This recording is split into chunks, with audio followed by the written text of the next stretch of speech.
A Reforma Católica, também chamada de Contra-Reforma. Os estudiosos católicos romanos não gostam que diga Contra-Reforma, porque eles argumentam que é injusto dizer Contra-Reforma, porque eles dizem, e eles têm uma certa parcela de razão, que a Igreja Católica Romana já vinha tentando buscar uma reforma antes de ocorrer a Reforma Protestante.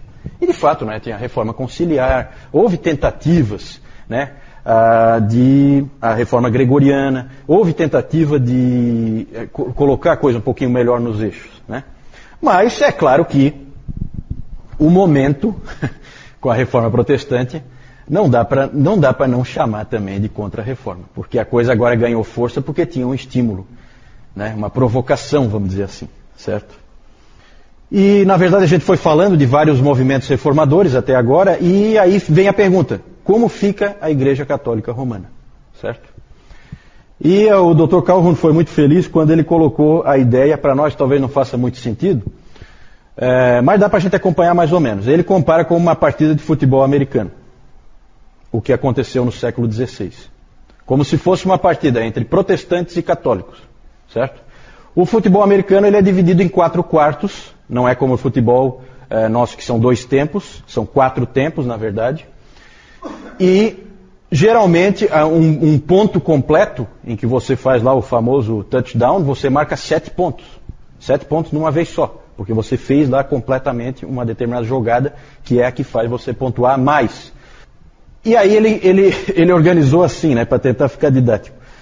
Cada 25 anos é um quarto, certo? Então de 1500 a 1525, 1525 a 1550, 1550 a 1575, 1575 a 1600, certo? E aí ele coloca assim, o primeiro quarto, 1500 a 1525, os protestantes saíram na frente, 7-0.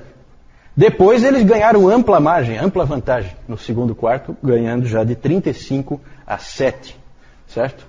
Mas começou a haver reação, que é a Contra-Reforma, certo? No terceiro quarto já podíamos dizer que estavam 42-35, portanto você vê ali que os católicos reagem fortemente depois de 1550, e no quarto quarto os católicos já estão na frente no jogo, 45-42, certo? Isso só é possível por causa de um grupo de jogadores que entrou do segundo para o terceiro quarto, né? Usando a analogia do jogo, certo? Tinha gente no banco de reservas que era capaz de mudar o resultado do jogo. Essas pessoas chamam-se Companhia de Jesus, certo? Companhia de Jesus. Vamos falar um pouco da Companhia de Jesus. Quando se fala em Contra-Reforma, temos que falar da Companhia de Jesus. Pode passar aí. E aí nós temos que falar do seu fundador, Inácio de Loyola. Toda essa história da companhia começa em uma caverna na Espanha em 1521. Inácio de Loyola era um soldado e ele estava passando por um momento de tormento na vida dele, grande tormento espiritual. Ele resolveu abandonar as armas e entregou a sua vida à igreja. E ele estava lá refugiado nessa caverna, meio como um eremita. Ali ele concebeu um livro que depois se tornaria muito importante. O nome desse livro é Os Exercícios Espirituais. Na verdade, seria um livro que moldaria depois toda a ordem. Isso aí é uma nova ordem, certo? Nós falamos já de várias ordens, né, da Igreja Católica Romana. A Companhia de Jesus é uma nova ordem. Ela começou em 1534, organizada por Loyola e mais 6 homens, e foi estabelecida e oficializada pelo Papa em 1540. Certo? Ali ela foi colocada como oficial da Igreja Católica Romana. O Loyola escreveu um livro de regras para aqueles que fizessem parte da Companhia de Jesus, os jesuítas, né? Então, para quem ainda não tinha se tocado de quem que nós estamos falando, Companhia de Jesus são os jesuítas, os que fazem parte da Companhia de Jesus. A principal ordem naquela regra era a seguinte: um jesuíta deve ter absoluta obediência à igreja. A segunda regra era: um jesuíta deve se opor ao ressurgimento do agostinianismo na igreja. Certo? Então, nada, em hipótese alguma, graça, só graça. Certo? Então, são guerreiros poderosos para fazerem frente ao protestantismo. Ele escreveu o seguinte, o Loyola: se queremos ter certeza de que estamos certos de todas as coisas, precisamos estar sempre prontos a aceitar este princípio. Eu vou acreditar que o branco que eu vejo é preto, se a igreja hierárquica assim definir. Então, quando eu ponho ali obediência cega, é cega. Cega mesmo. Ele disse, a camisa do João, se vier aqui o Papa e disser que ela é preta para mim. É preta. Eu vou acreditar nisso, por toda a lei. Imagina o que o Papa Paulo III lá e companhia não fez nessa hora, né? Levantou a mão para o céu. Olha quem apareceu. Nós estávamos aqui perdendo de feio essa partida e olha só os caras que apareceram. Verdadeiros brutamontes para entrar no meu time, para usar a ilustração do futebol americano, né? Precisa de uns caras meio brutamontes para jogar. Então apareceram esses sujeitos do nada. Na verdade havia agora um exército nas mãos do Papa. E que exército? Um jesuíta para ser formado levava 12 anos. Às vezes eu vejo o pessoal reclamando aí porque estuda 5 anos na faculdade. Que é isso? 12 anos para você se formar. 12 anos de estudo e de autoexame para você poder se tornar um jesuíta. As pessoas que saíam de lá saíam extremamente bem formadas e extremamente disciplinadas para lutarem pela sua causa. Os jesuítas, vocês sabem, se especializaram em educação, né? O colégio mais tradicional de Florianópolis é um colégio jesuíta, fundado pelos jesuítas, não é verdade? Eles se especializaram em educação. Aqui é mais colégios que eles colocaram, mas nos Estados Unidos tem várias universidades jesuítas. E eles deram um novo fôlego à teologia, principalmente com um homem chamado Roberto Bellarmino. Eles elaboraram todo um esquema de casuísmos, casos de consciência. Eles eram capazes de defender qualquer coisa. Eles tinham umas jogadas que eles faziam em argumentação, que eles tinham a capacidade de defender qualquer coisa que eles quisessem. Eles são famosos por dizerem uma coisa querendo dizer outra, né? Tem um dizer católico, tá? Que diz assim: há 3 coisas que ninguém sabe. Ninguém. Quanto um dominicano conhece, quantas ordens para mulheres há na Igreja Católica e o que um jesuíta está realmente pensando. Então é interessante esse tipo de pensamento, né? Agora, a grande força, por que eles viraram o jogo ali? É o último aspecto que eu coloquei ali. Esses jesuítas são os grandes missionários, certo? Então tudo bem, nós estamos perdendo terreno aqui na Europa, só que nós vamos ganhar o resto do mundo todinho. E fizeram. E os protestantes estavam ali amarrados, não tinha missões nessa época. Ninguém mandava ninguém para lugar nenhum, né? Na verdade eles estavam se consolidando. Era tudo muito novo, certo? Em muitos lugares estavam sendo perseguidos. Então essa coisa assim, vai lá para Genebra, aprende em Genebra, volta para o seu próprio país, porque lá não está nada estabelecido, certo? E aí os católicos foram espertos, né? Eles tinham ali já séculos, né, de uma coisa bem estabelecida, e aí apareceram esses sujeitos aí dispostos a qualquer coisa, esses jesuítas, e os indivíduos foram pelo mundo afora, certo? O grande nome missionário, um sujeito admirável, né? Não é porque é católico que a gente não vai admirar, um sujeito admirável é Francisco Xavier. Certo, né? É impressionante o que esse sujeito fez, certo? Ele foi o mundo inteiro navegando lá, foi com os portugueses, saiu de Lisboa, né, num navio e ia por tudo que é canto. Parou em Moçambique, depois foi para a Índia, depois foi para o Japão, depois foi para a China. Na China eu acho que ele não conseguiu entrar, não me lembro. Mas é impressionante. Na verdade, a Espanha, gente, era a grande força motriz do catolicismo. Engraçado como as coisas acontecem, né? Há um tempo antes da Reforma, eu até comentei com vocês aqui, surgiram os 2 grandes reis católicos, Fernando e Isabel, na Espanha, que unificaram a Espanha. Certo? Unificaram. Foram eles que mandaram Cristóvão Colombo, aquela coisa toda. E aí tinha aquele famoso dizer que Isabel e Fernando eram mais católicos que o Papa. E eram mesmo. Não é à toa que o catolicismo ganhou a força que ganhou na Espanha, e todos os caras que trabalharam aí eram espanhóis, Inácio de Loyola, Francisco Xavier, outros grandes nomes aí dessa época, São João da Cruz, São João de Deus. Esse João de Deus é nascido em Portugal, mas ele na verdade acabou... ele é o padroeiro dos hospitais, né? Porque ele criou a Ordem dos Irmãos Hospitaleiros, no sentido de hospital, certo? Então esses caras fizeram muita coisa. Outro grande nome é Teresa de Ávila. Todos espanhóis, todos, certo? O catolicismo, a força do catolicismo estava na Espanha, certo? É engraçado que até hoje se diz que, porque a gente sempre pensa em catolicismo, a gente pensa em Itália, né? Só que o italiano tem um catolicismo assim meio de aparência, né? Geralmente. O espanhol não. O espanhol, quando ele levava aquilo a sério, era a sério mesmo, né? Então, ali era a força do catolicismo, vinha da Espanha. Portugal é diferente. Portugal ele tem menos expressão para o continente como um todo, né? Ele, na verdade, ele era um daqueles pequenos reinos ali da Espanha, certo? Que ficou separado. Não quis unificar. Eles venceram os mouros, né? E não quiseram participar da unificação. Então Portugal ficou ali isolado. Praticamente desde o início já tinha aquela dimensão ali, certo? E ele não tinha a mesma expressão que a Espanha para o resto do mundo, né? A Espanha sempre foi mais importante. Temos que falar, evidentemente, do Concílio de Trento.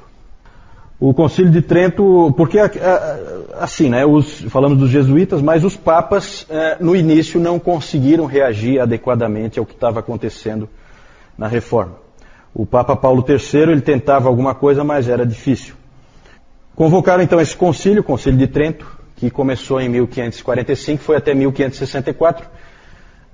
Só que não o tempo inteiro reunido, tá? Isso aí, a maior parte desse tempo aí, o concílio não está reunido, certo? Então ele se convocava ao longo desse tempo. É que começou em 1545 e terminou só em 1564, mas não é 18, 19 anos trabalhando direto. Não é, tá? Em 1564 o trabalho estava completo. Foi o primeiro concílio a discutir todos os aspectos do cristianismo. Foi uma discussão geral de tudo, certo? De lá saiu consolidado o que nós conhecemos hoje como catolicismo romano, certo? Não é igual ao que existia antes. Um anglicano disse uma vez que em Trento surgiu a nova religião trentina. É claro que nenhum católico aceita isso, mas era uma nova religião, sim. Moldada por uma reação à reforma protestante, certo? Não era a mesma religião medieval. Tinha muitos elementos, muitos mesmo, mas já com algumas adaptações especiais acabou se tornando, pode-se dizer, uma outra religião.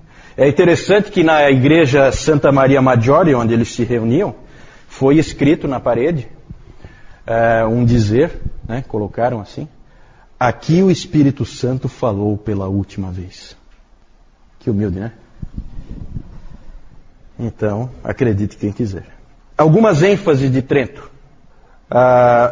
Autoridade inquestionavelmente, inquestionavelmente a autoridade está no Papa. Não tem mais conversa para nenhum outro modelo. O Papa passa a ser o cabeça único da igreja, ele tem autoridade plena. Que mais? Os assuntos que antes tinham abertura para discussão, como nós vimos às vezes, algumas controvérsias dentro da Igreja Católica, foram fechados, muitos assuntos foram fechados. Não pode mais discutir, não pode mais. Justamente para evitar, né, que se chegasse à descoberta da verdade mais uma vez, como tinha acontecido na Reforma Protestante. Que mais? Uma coisa em que Trento foi bem sucedida, e isso aí deu força também para a Igreja Católica, é na questão moral.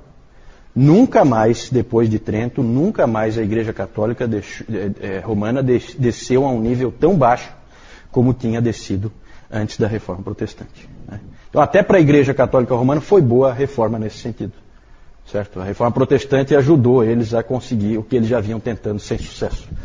de fato, depois de Trento, se tornou uma religião séria, novamente, pode-se dizer assim, né? Errada, mas séria, certo? A tradição passou a ser supervalorizada, porque agora o povo tinha na mão a Bíblia, e a Bíblia não fechava com o que eles viam ali naquela igreja, certo? Qual a saída? Colocar uma outra autoridade, já que aquela autoridade ali nos repreende. A Bíblia repreende a Igreja Católica. Então, em Trento há uma hipervalorização da tradição, certo? Inclusive com uma jogadinha muito interessante, que é valorizar a tradição oral, para que os próprios protestantes não possam checar no escrito. Passa a haver uma valorização de uma tradição oral que ninguém tem como checar. Sabe, os papas fazem de conta que eles sabem de coisas que ninguém mais sabe porque alguém passou no boca a boca para eles. Então não tem como checar. Certo? Essa é uma jogada bem tramada, bem arquitetada, para tentar se salvar das acusações que vinham dos protestantes. Olha só o que diz ali nos cânones de Trento. Todas as verdades salvíficas e regras de conduta estão contidas nos livros escritos e na tradição não escrita, recebidas da boca do próprio Cristo ou dos seus apóstolos. Fala, Jaime. Tem razão. O Jaime colocou, vocês entenderam, né? O Jaime colocou que essa ênfase na tradição anda junto com a obediência cega dos jesuítas, né? Porque, na verdade, você tem que ter a obediência cega a quê? Você tem que ter alguma autoridade. E de onde é que vem essa autoridade? Então você cria esse elemento aí da tradição oral, que não tem como ninguém checar, porque eu não estava lá quando um papa passou para o outro, a tal da tradição oral, que eu não sei nem qual é, certo? E aí o papa vem e fala uma coisa, os jesuítas imediatamente acreditam, né? Se disser que o branco é preto, o preto é branco, eles acreditam, né? Fala. A pergunta do Jaime é se porque antes a gente viu muito uso político da máquina da igreja, e aí a pergunta do Jaime é se os jesuítas tinham também esse espírito. Eu entendo que não. Eu acho que os jesuítas são extremamente sinceros e aí vinha a força deles, certo? Eles são indivíduos que creem na igreja, muito mais do que no próprio Deus, muito mais do que nas escrituras, muito mais do que em qualquer outra coisa. A igreja para eles é tudo, né? Mas eu acho que é sincero, sabe? E eles eram indivíduos como a gente viu, né? De grande disciplina, de grande rigor moral. Então isso tudo ajudou muito a Igreja Católica Romana a sair daquele quadro que ela tinha antes, lá com o Rodrigo Borgia e companhia. Uma coisa horrorosa aquilo, né? É claro que quem já conhece, eu não tenho tempo para falar aqui, faltou um aí, né? Salvação pela fé e pelo amor. Lutero diria salvação pela fé, ponto. Certo? Trento não. Salvação pela fé e pelo amor. Amor, entenda-se, obediência à igreja. Certo? O que a igreja diz para você fazer, você faz. Tá? Então você é salvo. É salvação percentual, né? Deus faz uma parte, você faz a outra. Cada um entra com a sua parte. Como é o velho semi-pelagianismo, né? Que é onipresente, ele sempre aparece. Só não é chamado de arminianismo nessa época porque o Armínio nem nasceu ainda. Mas é mais ou menos a mesma coisa, certo? O catolicismo sempre anda de mão dada com o semi-pelagianismo, tá? E não foi diferente aqui. É claro que eu não cheguei a falar aqui, mas se você for ler os cânones de Trento, você vai ver que lança anátemas aos montes para cima dos protestantes. Os protestantes todos são malditos, né? É uma coisa pesada. Mas, por outro lado, também, o Lutero também, o grande guerreiro do outro lado, também não deixava por menos, né? Porque ele deu uma resposta rápida, né? É claro que ele morreu em 1546, ele não viu a coisa toda pronta. Mas ele escreveu um livro antes de morrer, cujo título era Contra o Papado em Roma, criado pelo diabo. Então você vê que o homem não é fraco. Ele, quando saca da arma, também não saca para brincar, né? Então não é brincadeira. Como eu acabei de dizer, o Lutero ele morreu, né, em 1546, então ele não é o grande defensor pelo lado dos protestantes contra Trento, porque ele estava morto. Então o grande defensor do lado luterano foi esse Martin Chemnitz. Ele escreveu um monte de volumes refutando Trento, biblicamente, né? Porque esse documento de Trento era realmente uma ameaça ao protestantismo, né? Algumas pessoas podiam ficar em dúvida quanto ao que estava acontecendo, e ele então foi o responsável por fazer isso aí. Alguns católicos chegaram a dizer a seguinte frase: se o segundo Martinho não tivesse entrado, o primeiro não teria se sustentado. Tá o valor que eles deram para vamos dizer assim, para o porte desse adversário aqui, Martin Chemnitz. Esse é o segundo Martinho, né? Então eles dizem, se o segundo não tivesse entrado, o primeiro não tinha se sustentado na guerra, né? Assim chamada guerra, né? Mas pelo lado dos reformados foi o Calvino mesmo. O Calvino estava vivo, o Calvino nasceu em 1509, né? Ele então escreveu um livro cujo título era Atos do Concílio de Trento com o Antídoto. Então ele comentava todos os atos do Concílio de Trento, ele teve acesso, evidentemente, e já dava o antídoto para os protestantes, né? Já dizendo, isso aqui está errado por causa disso, isso aqui é enganação, aqui tem uma coisa camuflada, tem uma armadilha aqui, e tem armadilhas, né? Dá a impressão que, né, o próprio fato deles usarem ali, salvação pela fé e pelo amor, que bíblico isso, né? Dá a impressão, nossa, super bíblico, mas ali tem embutida uma armadilha, certo? E os caras são espertos, ali aqueles indivíduos de Trento não eram bobos.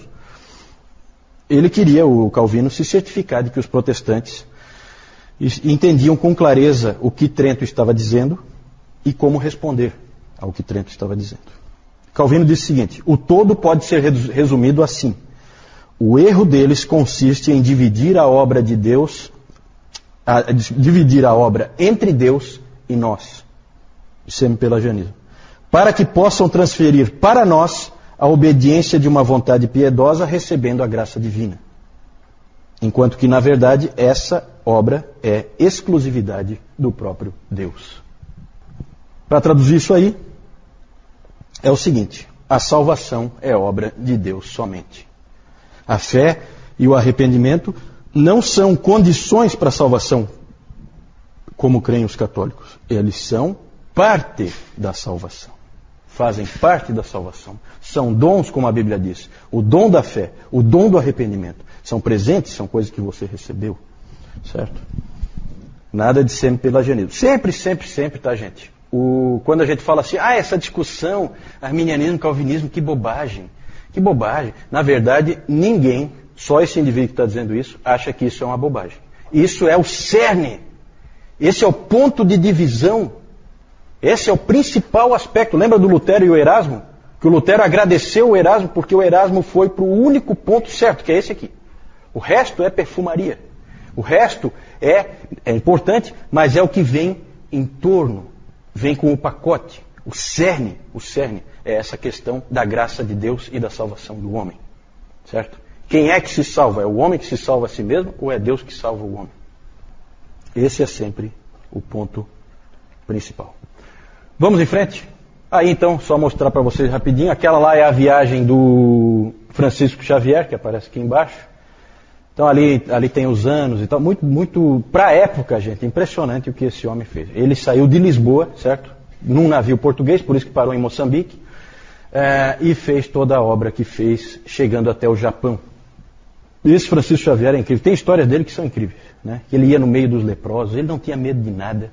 O pessoal fala, não, você não pode ir lá porque você vai ficar leproso. Não, eu vou lá.